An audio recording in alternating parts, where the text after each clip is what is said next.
Hello friends, welcome to price action channel. आज जो video मैं आपके सामने लेके आया हूँ इसमें हम निफ्टी, बैंक निफ्टी और ऑप्शन चेन का एनालिसिस करेंगे और जानने की कोशिश करेंगे कि मार्केट में आगे आज क्या हुआ और आगे क्या होने की संभावना है।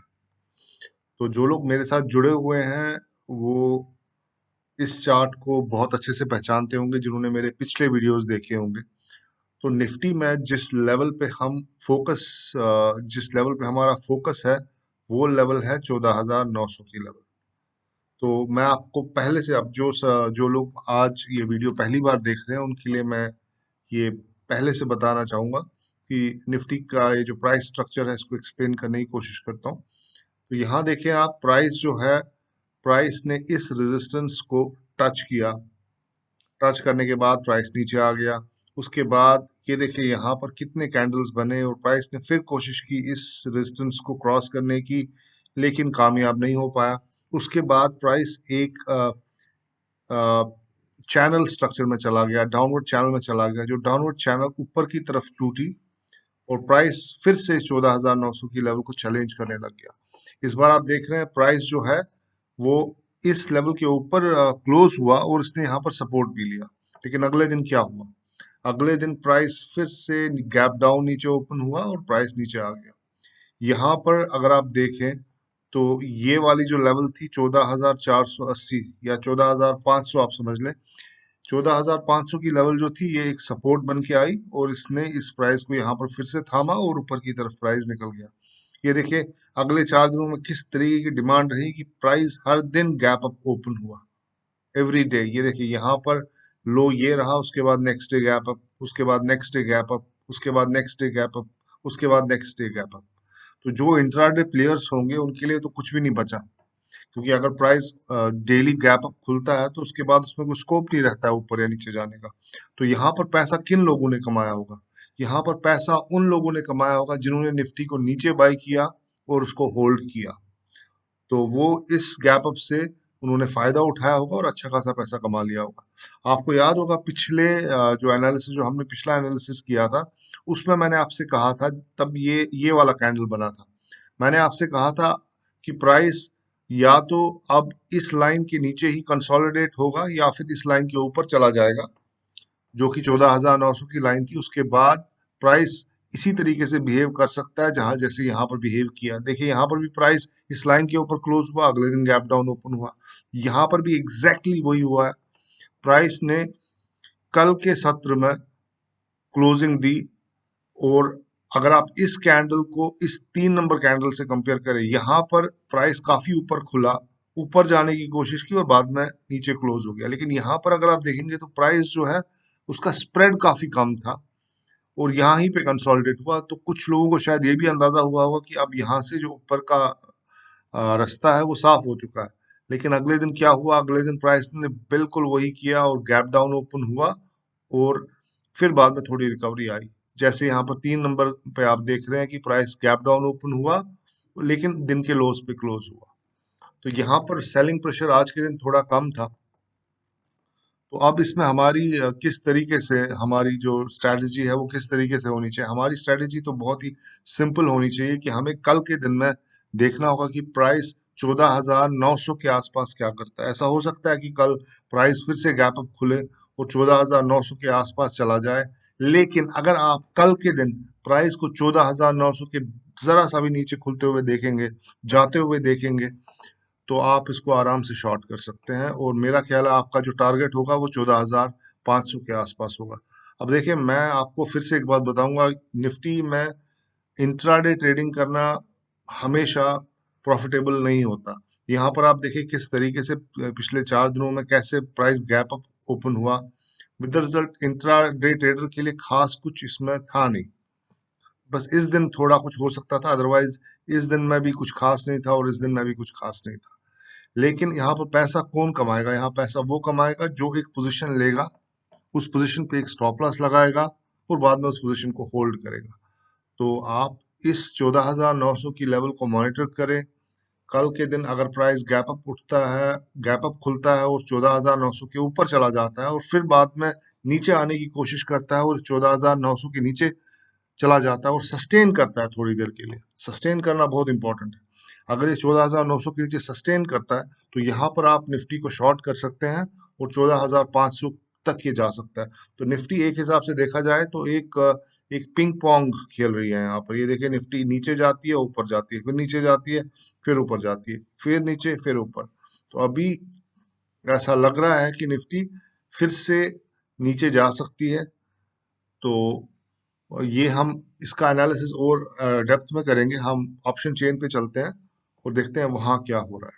तो दोस्तों अब हम ये निफ्टी की ऑप्शन चेन को हम एनालाइज करने की कोशिश करते हैं। जैसा कि हमने अभी चार्ट पे देखा, जो निफ्टी है वो 14,500 से लेके 14,900 के बीच में ऑसिलेट कर रहा है।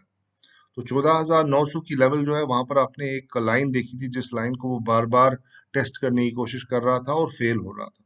अब देखते हैं 14,900 पे एग्जैक्टली क्या हो रहा है। ऑप्शन चेन के और ओपन इंटरेस्ट के नजरिए से हम जानने की कोशिश करते हैं कि 14,900 पे एग्जैक्टली क्या हो रहा है। तो देखिए आज के दिन 14,900 पे क्या हुआ। 14,900 पे पुट साइड पे करीब करीब 1,700 कॉन्ट्रैक्ट अनवाइंड हो चुके हैं। यानी कि यहाँ से जो सपोर्ट है वो जा चुका है। एट द सेम टाइम यहाँ पर 14,900 पे 3,605 कॉन्ट्रैक्ट जो है वो ऐड हो चुके हैं, यानी कि रेजिस्टेंस ऐड हो चुकी है। तो अब इससे क्या पता चलता है? इससे ये पता चलता है कि सपोर्ट तो उड़ गया लेकिन रेजिस्टेंस अभी तक यहाँ नहीं आई। क्योंकि यहाँ अगर 1,700 कॉन्ट्रैक्ट अनवाइंड हो चुके हैं तो यहाँ पर भी मुझे 10-12 हज़ार कॉन्ट्रैक्ट दिखने चाहिए थे, जिससे मुझे ये अंदाजा हो जाता कि भाई 14,900 एक्चुअली एक रेजिस्टेंस है। लेकिन यहाँ पर वो कॉन्ट्रैक्ट्स अभी तक ऐड नहीं हुए हैं। तो इसका मतलब ये है कि कल के दिन में निफ्टी 14,900 को फिर से एक बार टेस्ट कर सकता है और उसके बाद वहां पर किस तरीके की प्राइस एक्शन होगी उसी बेस पे हम एक पोजीशन ले सकते हैं। तो 14,900 ऑप्शन चेन के हिसाब से तो लग रहा है कि 14,900 कल फिर से टेस्ट होगा। उसके बाद अगर हम देखें 14,800 पे क्या हो रहा है, 14,800 पे एक जबरदस्त सपोर्ट है। और आज के दिन अगर आप देखें 14,800 पे यहाँ पर करीब करीब 1,100 कॉन्ट्रैक्ट ऐड हो चुके हैं ओपन इंटरेस्ट में।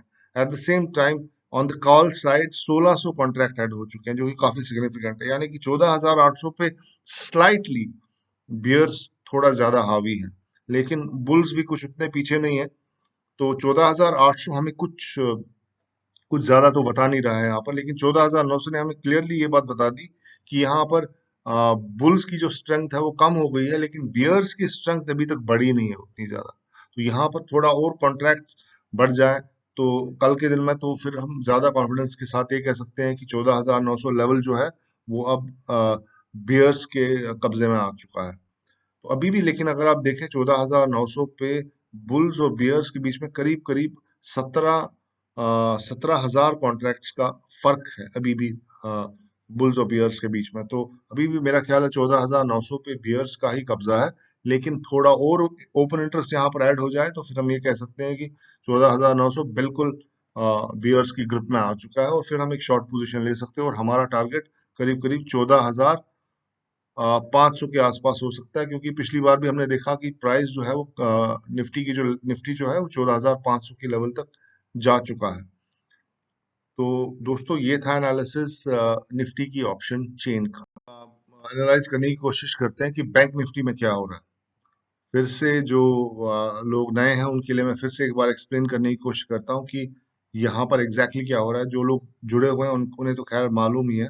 तो एक बार फिर से इसको समझने की कोशिश करते हैं स्ट्रक्चर को। ये देखिए यहाँ पर बैंक निफ्टी को सबसे पहले रेजिस्टेंस मिला और प्राइस नीचे आ गया। उसके बाद यहाँ पर एक बॉटम बना और प्राइस एक टॉप प्राइस ने एक टॉप बना दिया, लेकिन उसके बाद प्राइस इस टॉप को सस्टेन नहीं कर पाया और एक डाउनवर्ड वेज में चला गया और वो डाउनवर्ड वेज यहाँ पर आके रुक गई। और ऐसा लगा था कि यहाँ पर सपोर्ट आ जाएगा और प्राइस बड़े आराम से ऊपर की तरफ निकल जाएगा। लेकिन यहाँ पर वो कोरोना के केसेस आए और प्राइस नीचे खुला और दिन के लोअर लेवल्स पे बंद हुआ। उसके बाद प्राइस ने इन लेवल्स पर एक जबरदस्त एक सपोर्ट दिया, एक बहुत अच्छा सपोर्ट आया। और सपोर्ट आने के बाद यहाँ एक डबल बॉटम बना और प्राइस वापस 34,000 की लेवल को टेस्ट करने लगा। 34,000 की लेवल अगर आप देखिए इस वेज की यहाँ पर एक मीनिंगफुल लेवल है और ये एक रेजिस्टेंस का काम इसने किया और प्राइस को वापस नीचे की तरफ ले लिया। यहाँ पर प्राइस ने इस लेवल को फिर से टेस्ट किया 32,500 की लेवल को। तो बैंक निफ्टी में आपके लिए दो लेवल्स बहुत इंपॉर्टेंट है, एक है 34,000, दूसरी है 32,500। तो अभी तो फिलहाल बैंक निफ्टी 32,500 के लेवल के आसपास है। बैंक निफ्टी में हमने देखा क्लियरली वहां पर एक वीकनेस दिख रही है, लेकिन बैंक निफ्टी में हम क्या देख रहे हैं?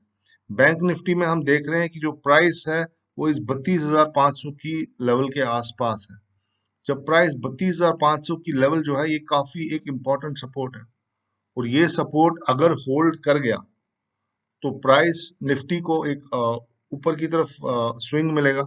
लेकिन अगर ये सपोर्ट कल के लेवल में होल्ड नहीं हो पाया तो ये बैंक निफ्टी जो है निफ्टी को भी नीचे लेके जा सकती है। तो मेरा ख्याल है आपको निफ्टी से ज्यादा इम्पोर्टेंट है कि बैंक निफ्टी को मॉनिटर कीजिए। अगर बैंक निफ्टी 32,500 की लेवल को तोड़ देता है तो यकीन मानिए इसमें एक अच्छा खासा डाउन साइड है। इसमें अगर आप देखें 32,500 को अगर ये अगर ये तोड़ देता है तो उसके बाद 30,700 तक ही जा सकता है, यानी कि 2,000 पॉइंट नीचे की तरफ जो है वो बैंक निफ्टी का डाउन साइड है। तो मेरा ख्याल है बैंक निफ्टी में यहाँ पर ज्यादा अच्छी कमाई हो सकती है एज कम्पेयर टू निफ्टी। तो बैंक निफ्टी पे थोड़ा ध्यान दे, और बैंक निफ्टी ही डिसाइड करेगा कल के दिन कि निफ्टी ऊपर जाता है या नीचे जाता है। दोस्तों ये था मेरा एनालिसिस निफ्टी और बैंक निफ्टी का। मैं उम्मीद करता हूँ कि आपको ये एनालिसिस पसंद आया। Thank you very much for your time. Until next time, goodbye. Bye bye.